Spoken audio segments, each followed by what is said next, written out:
Okay, so let's jump right in. For over 70 years, you've got this one peninsula, locked in this, well, it's a kind of suspended conflict. It's actually one of the most heavily militarized places on the entire planet. And what we're looking at today is this escalating arms race, a real tale of two paths, where two nations born from the exact same history have gone in completely different directions to try and keep themselves safe. So how can a war last for over 70 years? It's a great question, right? Well, the thing is, the Korean War, it never really ended.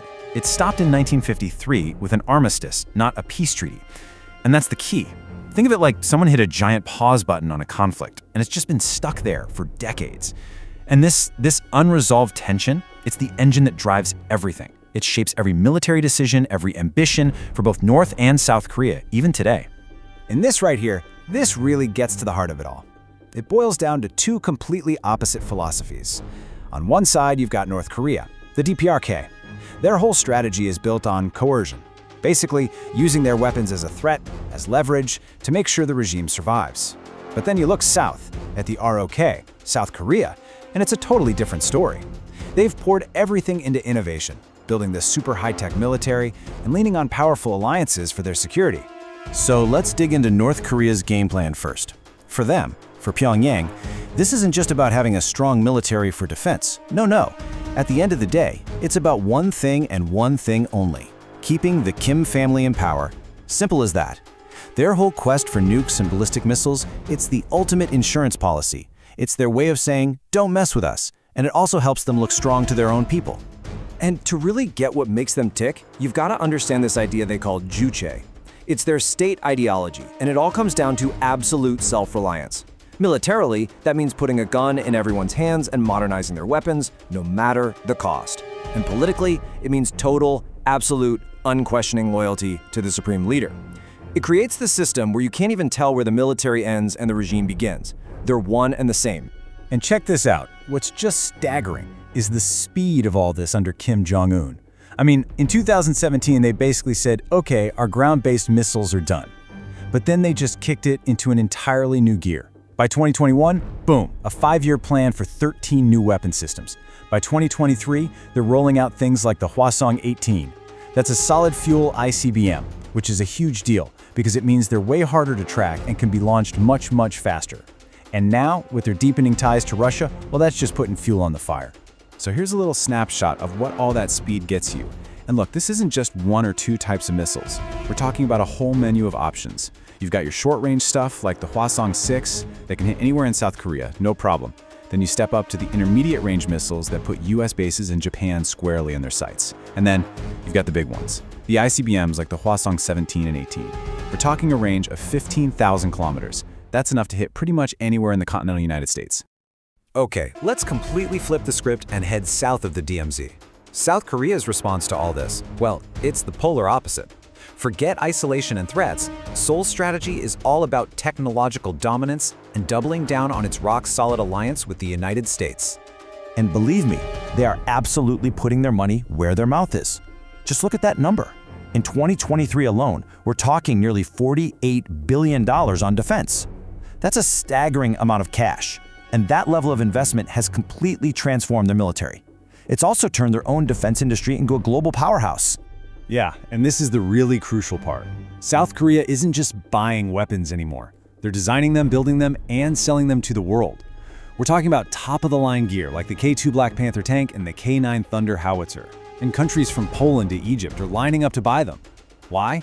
Because Seoul has played this incredibly smart. They've positioned themselves as this reliable, high-quality, cost-effective partner. And often, you don't get all the political baggage that comes with buying from, say, the US. So what's the master plan behind all this high-tech gear? It's something they call the three-axis system. Think of it as a three-layered defense strategy. The first punch is the kill chain. The idea here is to spot an imminent North Korean launch and take it out before it even leaves the ground. If that fails, layer 2 kicks in, KAMD, or Korea Air and Missile Defense. This is a massive, multi-layered shield designed to shoot down anything that gets through. And finally, the third layer, the knockout blow, is KMPR. This is a promise of massive, overwhelming retaliation aimed squarely at the North Korean leadership if they ever dare to use a nuclear weapon. But neither side is playing this game at a bubble. Both North and South Korea are dealing with their own massive, unique pressures.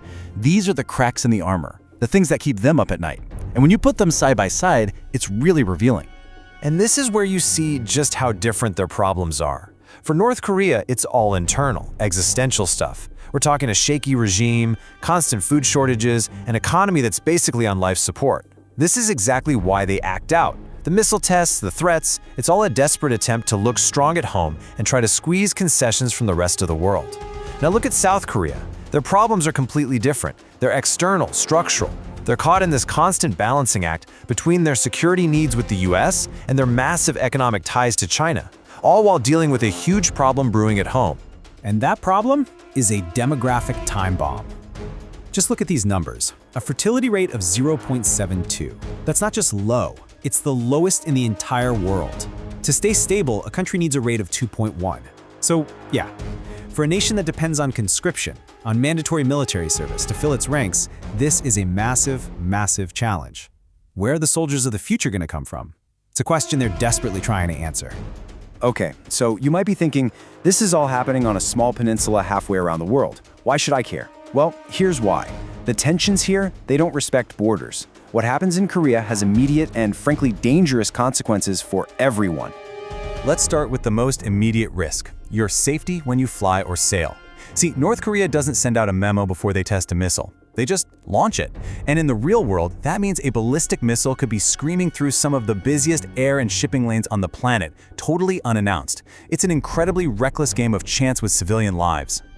And this isn't some what-if scenario. This is real. This map shows the actual flight path of a North Korean missile from October 2022. It went directly over Japan. Imagine you're there. Suddenly, air raid sirens are blaring. Your phone is screaming with emergency alerts telling you to take cover. Flights get grounded, trains screech to a halt. It's a perfect, terrifying example of how a regional provocation instantly becomes a major international crisis. And the rest of the world? Well, they're pretty much on the same page about this. You've got 83 nations signing a statement that's crystal clear.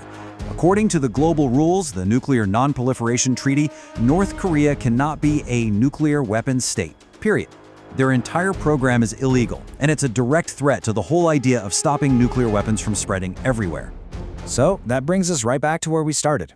You have one peninsula, two totally opposed paths, and two arsenals that are getting scarier and more advanced every single day. The conflict is still on pause, but the temperature is rising. And with diplomacy going nowhere and the arms race speeding up, you have to ask, what on earth is going to break this 70-year-long stalemate?